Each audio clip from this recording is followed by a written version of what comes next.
주시는 하나님의 말씀은 히브리서 3장 12절부터 14절까지의 말씀입니다. 형제들아, 너희는 삼가 혹 너희 중에 누가 믿지 아니하는 악한 마음을 품고 살아계신 하나님에게서 떨어질까 조심할 것이요, 오직 오늘이라 일컫는 동안에 매일 피차 권면하여 너희 중에 누구든지 죄의 유혹으로 완고하게 되지 않도록 하라. 우리가 시작할 때에 확신한 것을 끝까지 견고히 잡고 있으면 그리스도와 함께 참여한 자가 되리라. 아멘. 예수님도 믿음이 우선이었습니다.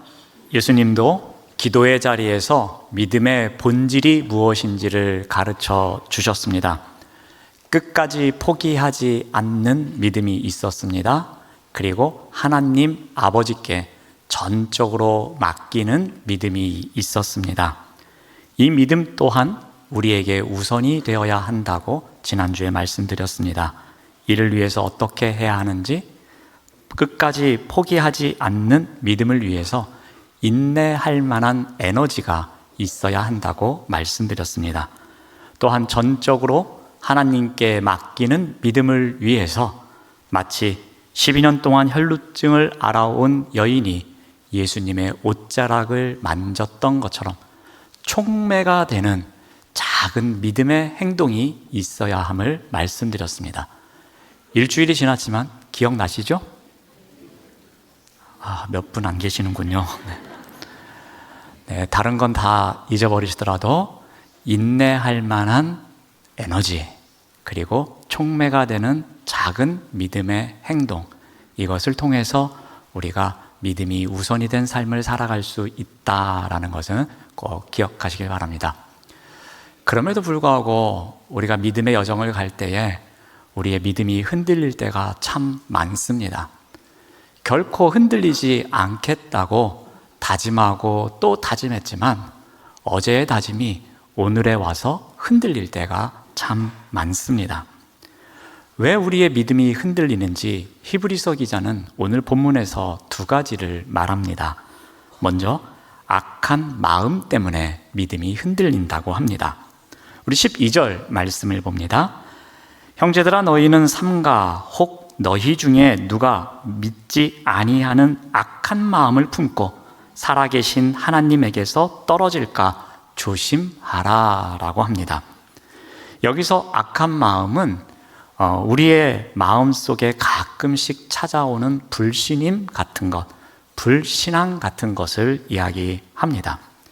이러한 악한 마음은 우리가 말씀에서 멀리 떠나서 살아가게 합니다. 이러한 악한 마음은 우리가 하나님에게로부터 멀어지게 하는 역할을 하고 있습니다. 오늘 성경에서 하나님에게서 떨어질까라고 번역된 부분이 있습니다. 이 말씀의 의미는 믿음이 점점 흐려지고 소멸되는 것을 말합니다. 마치 활활 타오르던 불이 점점 사그라지는 것, 그러한 것을 이야기합니다. 특히 이 떨어질까라는 단어는 스스로 자각하는 가운데 믿음이 떨어지는 것을 말하지 않습니다. 자신도 모르는 사이에 순식간에 하나님에게로부터 멀어지는 것을 나타내는 단어입니다. 또한 한번 믿음이 떨어지면 다시는 회복되지 않는 것, 그러한 상태를 강조하는 단어이기도 합니다. 그러므로 이 단어를 통해서 아무리 믿음이 견고하고 흔들림이 없다 하더라도 어느 순간 갑자기 우리의 믿음이 사라질 수 있음을 강조하고 있습니다. 자, 그렇다면 언제 이러한 악한 마음이 우리에게 찾아옵니까? 대표적으로 한 가지만 우리가 찾아보면은 원망입니다. 우리가 하나님을 원망할 때에 그 믿음이 언제 우리에게 있었는지 싹 사라질 때가 있다는 것입니다. 한번 이스라엘 백성들의 이야기를 예로 들어보겠습니다. 이스라엘 백성들이 애굽에서 400여 년 동안 노예로 살았습니다. 그들은 그곳에서 온갖 자유를 다 빼앗긴 채로 살아가고 있었습니다. 그러던 어느 날 출애굽이 찾아왔습니다. 홍해를 건넜습니다. 10가지 재앙을 그들이 목격했습니다. 엄청난 기적을 경험한 사람들입니다. 그렇다면 우리의 상식으로 생각하면 이러한 기적을 경험했으면 평생을 하나님의 은혜를 잊지 않고 살아갈 것입니다. 이러한 놀라운 체험을 했음에도 불구하고 그들은 어떻게 하는가 하면은 출애굽기 16장 2절은 다음과 같이 기록합니다. 이스라엘 자손 온 회중이 그 광야에서 모세와 아론을 원망하였다라고 기록합니다. 이스라엘 자손이 모세와 아론을 원망하였다고 합니다. 그것도 335 모여서 궁시렁궁시렁 한 것이 아니라 온 회중이, 즉 아론과 모세를 제외한 거의 모든 사람들이 입이 나와서 불평하고 원망하고 있었다는 이야기입니다. 자, 이스라엘이 이렇게 불평하고 원망하는 이유가 무엇입니까? 우리 출애굽기 16장 3절 말씀을 봅니다. 이스라엘 자손이 그들에게 이르되 우리가 애굽 땅에서 고기 가마 곁에 앉아 있던 때와 떡을 배불리 먹던 때에 여호와의 손에 죽었더라면 좋았을 것을 너희가 이 광야로 우리를 인도해내어 이 온 회중이 줄여 죽게 하는도다 라고 말합니다. 이스라엘 자손이 노예로 있을 때 고기를 굽는 가마 곁에서 일을 했던 것 같습니다. 그때에 고기를 풍부하게 먹지는 못해서도 어느 정도 먹을 수는 있었던 것 같습니다. 노예 신분이었지만 감독관들의 혹독한 감독이 있었지만 그래도 고기를 먹을 수 있었던 그때가 좋았노라 라고 말합니다. 그런데 지금은 먹을 것이 없어서 힘들다는 이야기입니다. 애굽에 있었다면 더 좋았을 것을 모세와 아론은 우리를 왜 데리고 와서 이 고생을 시키느냐 하면서 원망하고 있습니다. 광야에서 굶어 죽는 것보다 애굽에서 잘 먹었던 시절이 더 좋았다라고 원망합니다. 그들은 온갖 원망과 불평과 독설을 늘어놓고 있습니다. 자, 그러나 이러한 그들의 모습은 모세와 아론만을 원망하는 것이 아니었습니다. 궁극적으로 이들은 하나님을 원망하고 있으며 하나님에 대한 신뢰를, 믿음을 저버리고 있는 행위입니다. 왜 그런가 하면은 하나님께서 이 모든 것을 통치하시고 이끌어 오셨습니다. 그들이 노예로 있을 때에 하나님 살려주십시오 라는 기도를 들으시고 그들의 삶 속으로 개입하셔서 그들을 이끌고 출애굽 시켜주셨습니다. 홍해를 건너게 해 주셨습니다. 그 모든 일을 하나님께서 이끄셨습니다. 그런데 그들이 지금 불평하고 있습니다. 원망하고 있습니다. 우리를 여기로 왜 데려왔습니까? 라고 말합니다. 이것은 하나님께서 하신 일에 대해서 승복하지 못하고 있는 백성들의 모습을 보여줍니다. 지금 이스라엘 백성들은 자신을 구원하시고 여기까지 이끌어주신 하나님에 대해서 부정하고 있는 원망입니다. 즉 하나님에 대해서 엄청나게 투덜투덜하고 있는 상황입니다. 이것은 하나님에 대한 불신앙입니다. 하나님을 원망할 때 그 믿음이 흔들리는 것을 알 수 있습니다. 또 하나 믿음이 흔들리는 것은 죄의 유혹으로 믿음이 흔들린다고 말합니다. 우리 히브리서 3장 13절 말씀을 봅니다. 죄의 유혹으로 완고하게 되지 않도록 하십시오 라고 말합니다. 죄가 어떻게 유혹하는지 그것을 잘 표현하는 단어가 미혹입니다. 이 미혹을 한자어로 보면은 이 미혹할 미자와 미혹할 혹자를 사용합니다. 그래서 사전적 의미를 보면 마음이 흐려서 무엇인가에 홀리는 것, 이것이 미혹입니다. 또는 정신이 헷갈려서 갈팡질팡 헤매고 있는 것, 이것을 미혹이라고 말합니다. 자, 그런데 이 미혹에 쓰인 미혹할 미자를 사용한 단어가 하나 더 있습니다. 바로 미로입니다. 여러분 혹시 미로 체험을 해보신 적이 있으십니까? 공원에 가면 이 미로를 만들어 놓은 곳이 있습니다. 그래서 입구로 들어가서 출구로 나오는 곳이 미로입니다. 그런데 가다 보면 길이 이쪽도 있고 저쪽도 있어서 어디로 가야 할지 몰라서 갈팡질팡하고 있습니다. 미로를 그 위에서 바라보면, 전망대에서 바라보면 찾기 쉬운데 막상 그 미로 안에 들어가 있으면 어느 길로 가야 할지 모르는 경우가 참 많습니다. 죄의 유혹이 이와 같다는 것입니다. 믿음의 길을 가는데 죄가 미혹하고 있어서 이 길로 가야 할지 저 길로 가야 할지 몰라서 갈팡질팡하는 것, 이것이 바로 죄가 미혹하고 있는 모습을 나타내고 있는 것입니다. 또 하나 이 미혹할 혹자가 또 있는데요. 이 글자 또한 혹시 혹자와 마음심자가 사용되어 있습니다. 그래서 이 단어가 담고 있는 의미는 어떤 사람이 무기를 들고서 성을 지키는 모습을 나타냅니다. 어떤 사람이 무기를 들고서 성을 지키고 있는데 그 마음속에 두려움이 찾아옵니다. 그래서 그 지켜야 할 곳을 지키지 않고 다른 데로 도망치는 것을 말합니다.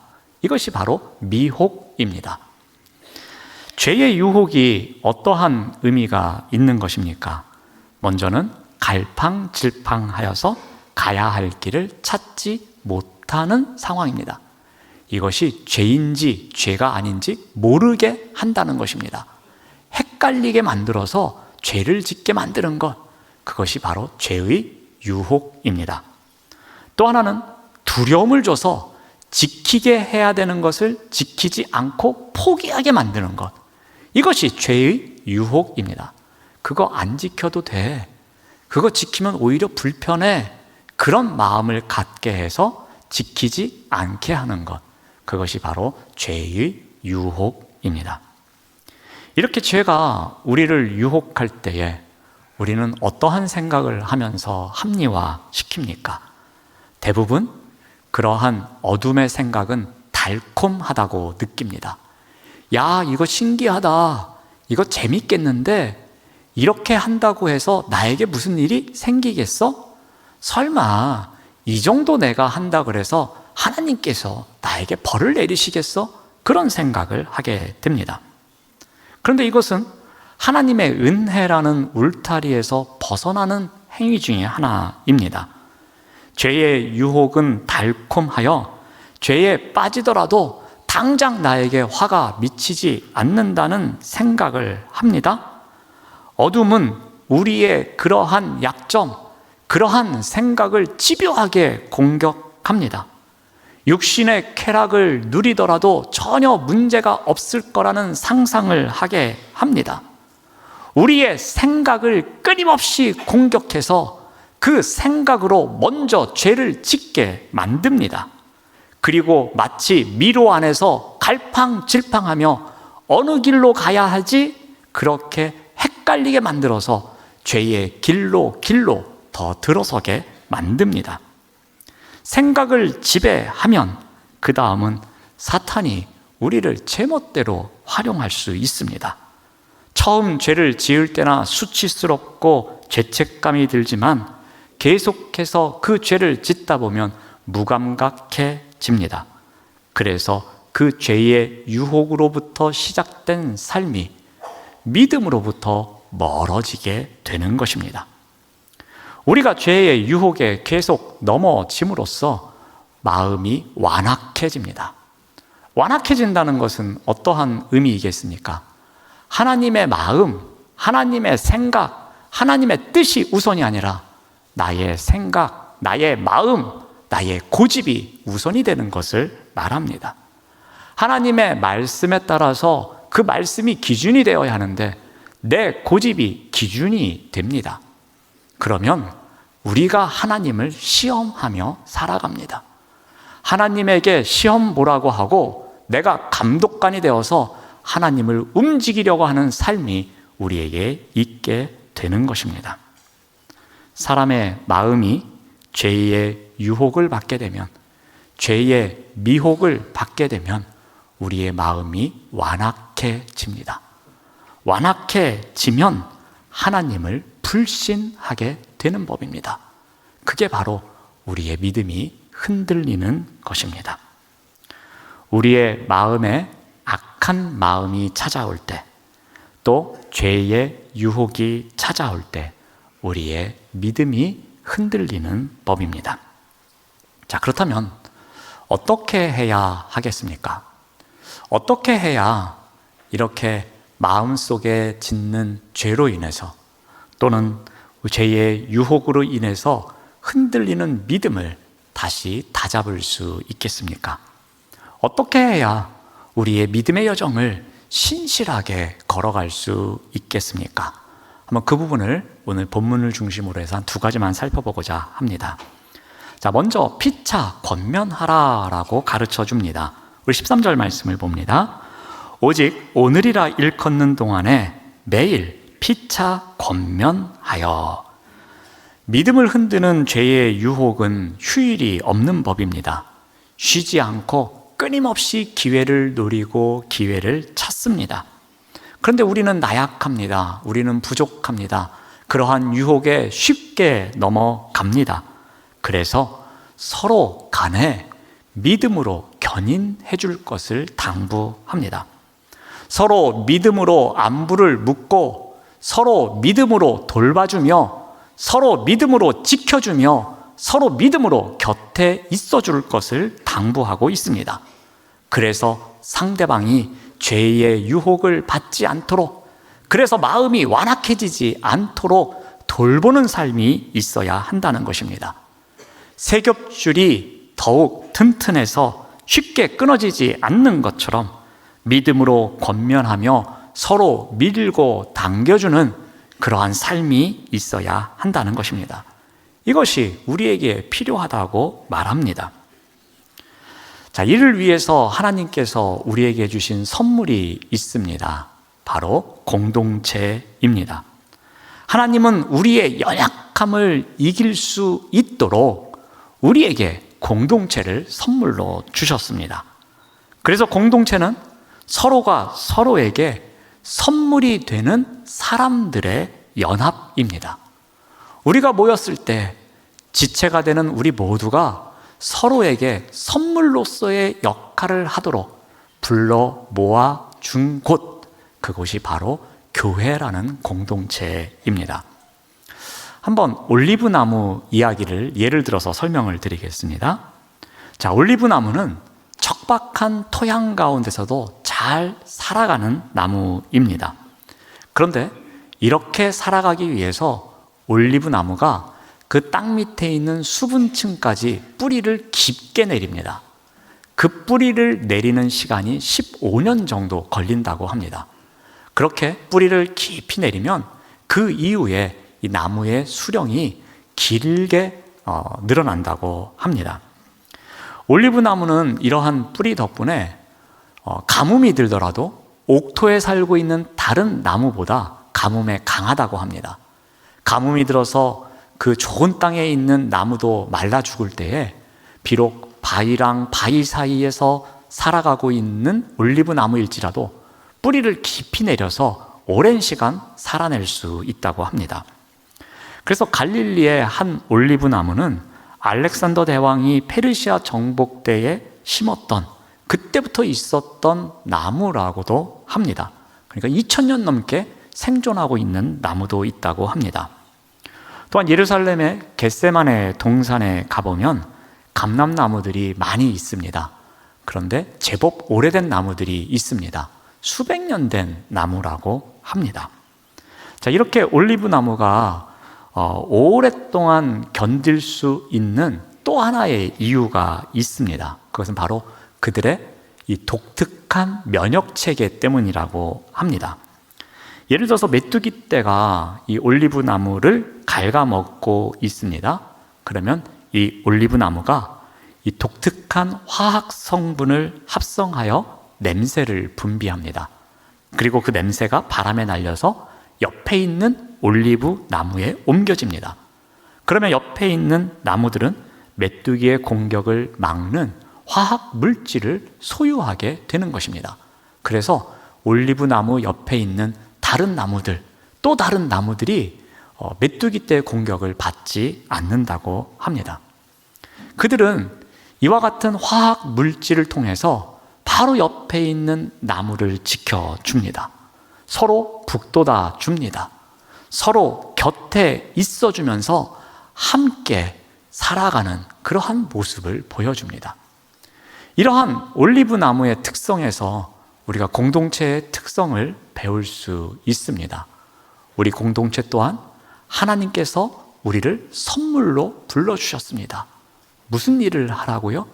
옆에 있는 질체들을 돌봐주고 북돋아주고 옆에서 함께 서 있기를, 그러한 선물이 되기 위해서 우리를 불러주셨다는 것입니다.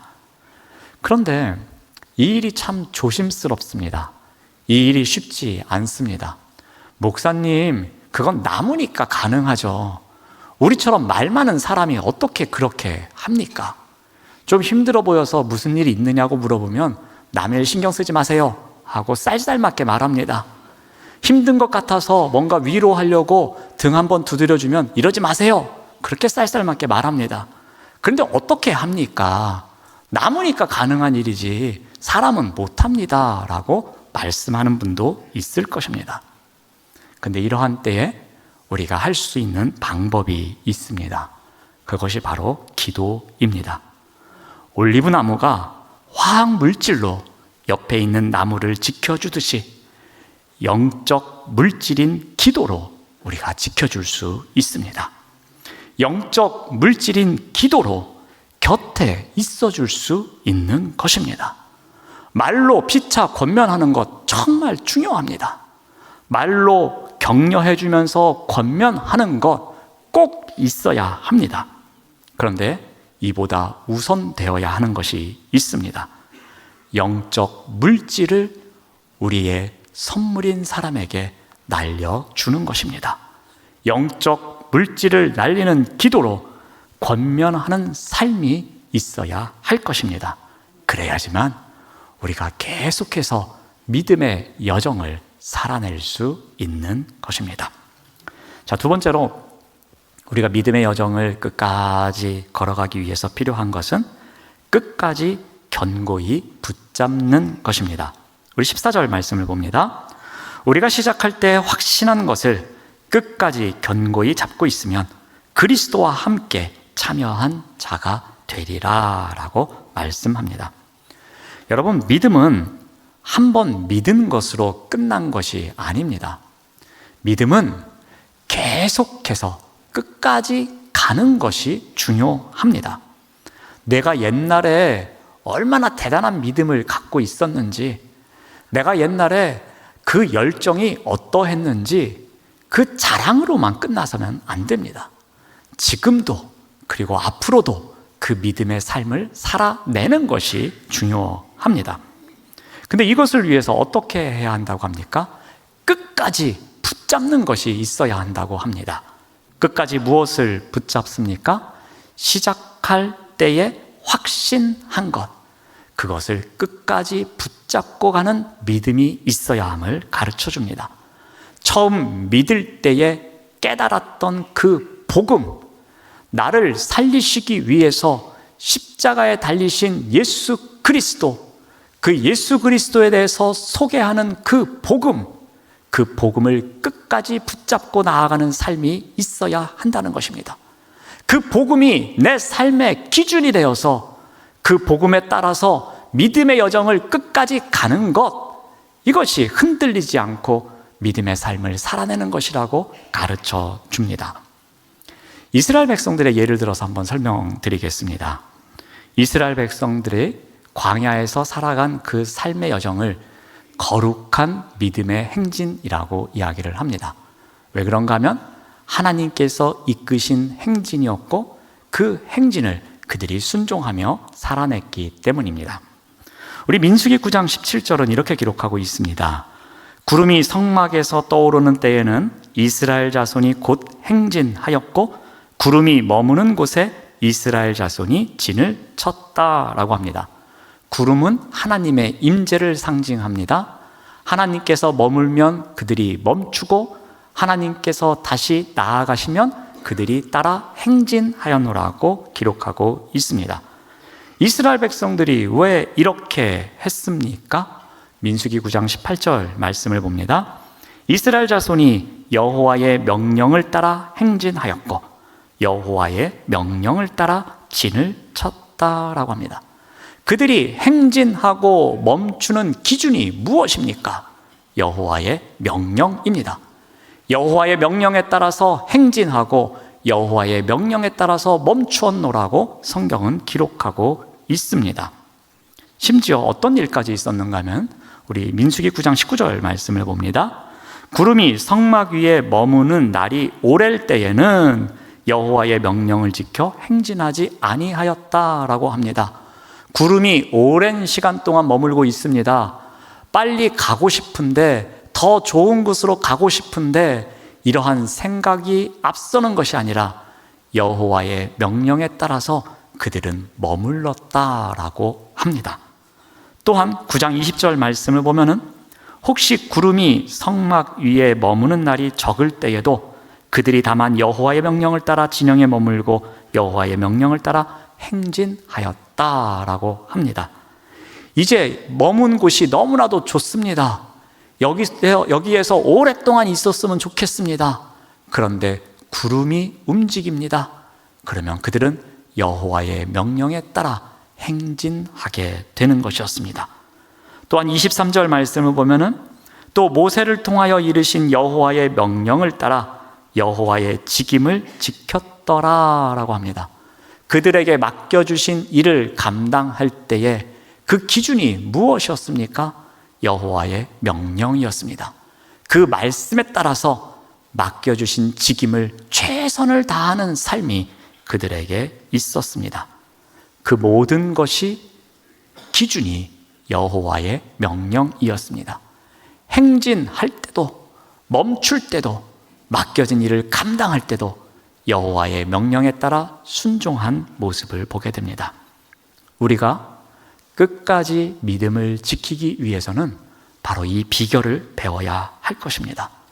확신하는 것, 그 복음, 나의 생명이 되는 그 복음을 붙잡고 그 복음에 따라서, 그 말씀의 기준에 따라서 행진하고 멈추고 직임을 다하는 삶이 우리에게 있을 때 우리가 흔들리지 않고 그 믿음의 여정을 다할 수 있다는 것입니다. 우화 하나를 소개하겠습니다. 꾀꼬리가 있었습니다. 꾀꼬리가 자기의 목소리가 예뻐서 늘 하나님을 찬양하는 삶을 살아갑니다. 그러니 얼마나 좋았겠습니까? 하나님을 그 예쁜 목소리로 찬양하는데 어느 날 개구리들이 몰려옵니다. 옆에서 개굴개굴 합창을 합니다. 꾀꼬리가 속이 상했습니다. 자기가 아름다운 목소리로 하나님을 찬양하고 있는데 이 개구리들이 와서 개굴개굴 하면서 자신의 찬양을 방해하고 있는 것이었습니다. 꾀꼬리가 속이 상해서 어느 날 하나님을 찾아가서 하나님께 하소연합니다. 하나님, 제가 하나님께서 주신 이 예쁜 목소리로 찬양하고 싶은데 저 개구리들이 개굴개굴해서 제가 하나님을 찬양할 수가 없습니다 라고 말합니다. 그러자 하나님께서 꾀꼬리에게 이렇게 말씀하십니다. 내가 개구리 탓을 하면서 노래를 그치니까 개구리 소리가 나에게 더 크게 들리는구나. 그러니 너의 아름다운 목소리로 계속 나를 찬양했으면 좋겠다라고 말씀하십니다. 우화입니다. 하지만 여기서 우리가 중요한 진리 하나를 배울 수가 있습니다. 아무리 우리가 죄가 우리를 유혹할지라도, 악이 기승을 부린다고 할지라도 우리가 해야 하는 선을 포기해서는 안 될 것입니다. 우리에게 맡겨주신 그 일, 그것을 복음이라는 기준에 따라서 뚜벅뚜벅 신실하게 걸어가는 것이 필요합니다. 말씀이 기준이 되어서 끝까지 우리의 노래를 부르는 것이 필요합니다. 이것이 바로 믿음입니다. 사랑하는 여러분, 우리의 믿음이 흔들리지 않기 위해서 우리가 어떻게 해야 하겠습니까? 그 믿음이 흔들리지 않도록 애쓰는 삶이 우리에게도 있어야 할 것입니다. 그 믿음을 위해서 엄청난 노력도 우리가 해야 할 것입니다. 어떠한 것이 필요합니까? 오늘 본문 말씀을 통해서 우리가 두 가지 살펴봅니다. 먼저 피차 권면하라고 합니다. 무엇보다도 영적 물질인 기도로 권면하고 지켜주고 옆에서 함께 있어주는 삶이 우리가 해야 할 것입니다. 또한 끝까지 견고히 붙잡으라고 합니다. 무엇보다도 말씀이 기준이 되어서 그 말씀을 끝까지 붙잡으면서 그 믿음의 여정을 걸어갈 것을 당부하고 있습니다. 이러한 믿음의 여정을 흔들림 없이 한 걸음씩 한 걸음씩 살아내시는 우리 모두가 되시기를 바랍니다. 기도하겠습니다. 하나님 감사합니다. 우리의 믿음이 어떤 상황 속에서도 흔들리지 않게 하여 주시옵소서. 서로 믿음을 격려하며 끝까지 복음을 붙잡고 믿음의 길을 걸어가는 인생길 되도록 인도하여 주시옵소서. 예수님의 이름으로 기도드립니다. 아멘.